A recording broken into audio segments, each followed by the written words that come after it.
ಈ ರೀತಿ ಬಿಡದಿಲಿ ಕೂಡ ಇಲ್ಲೂ ಈಗ ಹೇಳಿದ್ರಿ KRDB ಅವರು ಕೂಡ ವರ್ಕ್ ಮಾಡ್ಕೊಂಡಿದ್ದಾರೆ. ಇದಕ್ಕೂ ಕೂಡ ಇಲ್ಲಿ ತೀವ್ರ ವಿರೋಧವನ್ನು ವ್ಯಕ್ತಪಡಿಸ್ತಾ ಇದ್ದಾರೆ ರೈತರು. ಈ ಹೋರಾಟಕ್ಕೂ ನೀವು ಏನು ಧುಮುಕ್ತೀರಾ? ಇಲ್ಲಿನೂ ಈ ರೈತರಿಗೆ ಸಪೋರ್ಟ್ ಮಾಡ್ತೀರಾ ಅಂತ? ಏನಲ್ಲಿ ಬಿಡದಿಲಿದೆ ಅದೇ ಪರಿಸ್ಥಿತಿ ಇಲ್ಲಿನೂ ಕೂಡ ಇದೆ. ನಮಗೆ ರೈತರಂದ ಮೇಲೆ ಎಲ್ಲರೂ ಒಬ್ಬರೇ, ಒಂದೇ. ಆ ಭಾಗ ಈ ಭಾಗ ಅಂತಕ್ಕಂಥ ಡಿಫ್ರೆನ್ಸಿಯೇಷನ್ ಇಲ್ಲ.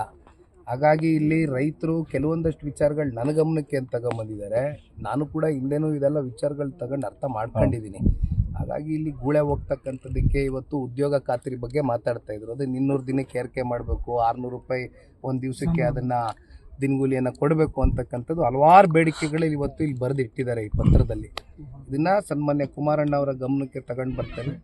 ಅಂತಿಮವಾಗಿ ರೈತರ ಜೊತೆನಲ್ಲಿ ಅದು ಯಾವುದೇ ಭಾಗ ಇರಲಿ, ಅದು ಕಿತ್ತೂರು ಕರ್ನಾಟಕ ಇರಲಿ, ಕಲ್ಯಾಣ ಕರ್ನಾಟಕ ಇರಲಿ, ಮಧ್ಯ ಕರ್ನಾಟಕ ಇರಲಿ, ಹಳೆ ಮೈಸೂರು ಇರಲಿ, ಉತ್ತರ ಕನ್ನಡ ಇರಲಿ, ಜನತಾದಳ ಪಕ್ಷ ಬದ್ಧ ರೈತರ ಜೊತೆ ಗಟ್ಟಿಯಾಗಿ ನಿಂತ್ಕೊತೀವಿ. ಈಗ MB ಪಾಟೀಲ್ ಹೇಳಿದ್ರು ಇಲ್ಲ 600 ಎಕರೆ ಇದೆ ಅಂತ ಹೇಳಿ, ನಿಮ್ಮ ತಾಯಿಯವ್ರ ಹೆಸರನ್ನ ಅಲ್ಲಿನೇ ಇದೆ, ಅದಕ್ಕೆ ಅವ್ರು ರೀತಿ ಮಾಡ್ತಾ ಇದ್ದಾರೆ.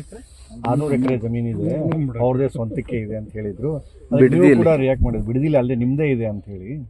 ಅದಕ್ಕೆ ಅಷ್ಟಿದೆ ಎಷ್ಟಿದೆ ಸರ್ ಅಂತ ಇದೆಯಾ? ಅದ್ರ ಸೊನ್ನೆ ಈ ರೀತಿ ಹೋರಾಟ ಮಾಡ್ತಾ ಇದ್ದಾರೆ ಅಂತ ನಾನು ಇದನ್ನು ಬಿಡದಿನಲ್ಲೇ ಮಾತಾಡಿದ್ದೀನಿ.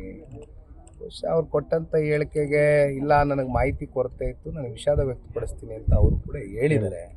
ಹಾಗಾಗಿ ಈಗ ಅವ್ರ ಮೇಲೆ ಮತ್ತೆ ನಾನು ಚರ್ಚೆ ಮಾಡತಕ್ಕಂಥದ್ದು ಸೂಕ್ತ ಅಲ್ಲ. ಅಲ್ಲಿ ನಮ್ಮದು ನಮ್ಮ ತಾಯಿದು ಎಷ್ಟು ಎಕರೆ ಜಮೀನಿದೆ, ಅದು ಕೃಷಿ ಭೂಮಿಯಾಗಿ ಎಷ್ಟು ವರ್ಷದಿಂದ ನಾವು ಅಲ್ಲಿ ಕೃಷಿ ಮಾಡ್ಕೊಂಡು ಬಂದಿದ್ದೀವಿ ಅಂತಕ್ಕಂಥದ್ದು ಅಲ್ಲಿರ್ತಕ್ಕಂಥ ಜನಗಳಿಗೆ ಗೊತ್ತಿದೆ. ಹಾಗಾಗಿ ಅದಕ್ಕೆ ಮತ್ತೆ ಅಲ್ಲ KRDB ಸಚಿವರು ಅವ್ರ ಇನ್ಫಾರ್ಮೇಷನ್ ಇತ್ತಾ ಅಥವಾ ಇದೇನಾದರೂ ಇಲ್ವಾ ಅಂತ ಸರ್? ಅಷ್ಟು ಮಿಸ್ಇನ್ಫಾರ್ಮೇಷನ್ನು ನನಗಾಗಿದೆ. ನಾನು ವಿಷಾದ ವ್ಯಕ್ತಪಡಿಸ್ತದೇನೋ 100 ಎಕರೆ ಅಂದಿದ್ರು. 100 ಎಕರೆ ಅಲ್ಲಪ್ಪ, ಇರೋದು 36 ಎಕರೆ ಇದೆ. ಅದು ಇವತ್ತಿಂದ ಅಲ್ಲ, ಹಲವಾರು ದಶಕಗಳಿಂದ ತಗೊಂಡಿರ್ತಕ್ಕಂಥದ್ದು. ಇನ್ಫ್ಯಾಕ್ಟ್ ನಮ್ಮ ತಂದೆಯವ್ರ ತಲೆಯಲ್ಲಿ ಕೋವಿಡ್ ಬಂದಂಥ ಸಂದರ್ಭದಲ್ಲಿ ಒಂದು ಡೈರಿ ಮಾಡಬೇಕು, ಯಾಕೆಂದರೆ ಅಲ್ಲಿ ಹೈನುಗಾರಿಕೆ ಭಾಳ ಹೆಚ್ಚಾಗಿ ನಡೀತದೆ.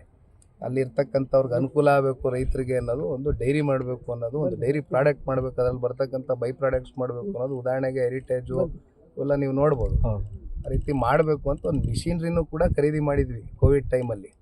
ತದನಂತರ ರಾಜಕೀಯದ ಒತ್ತಡಗಳು ಮಾಡೋಕ್ಕಾಗಿಲ್ಲ. ಅದು ಬಿಟ್ಟರೆ ಅಲ್ಲಿ ಯಾವುದೂ ಏನು ಕಮರ್ಷಿಯಲ್ ಕಟ್ಟಡ ಕಟ್ಟಿಲ್ಲ, ಯಾವುದೂ ಲೇಔಟ್ ಮಾಡಿಲ್ಲ. ನಾವು ರಿಯಲ್ ಎಸ್ಟೇಟ್ ಅವರಲ್ಲ, ನಾವು ರೈತರು.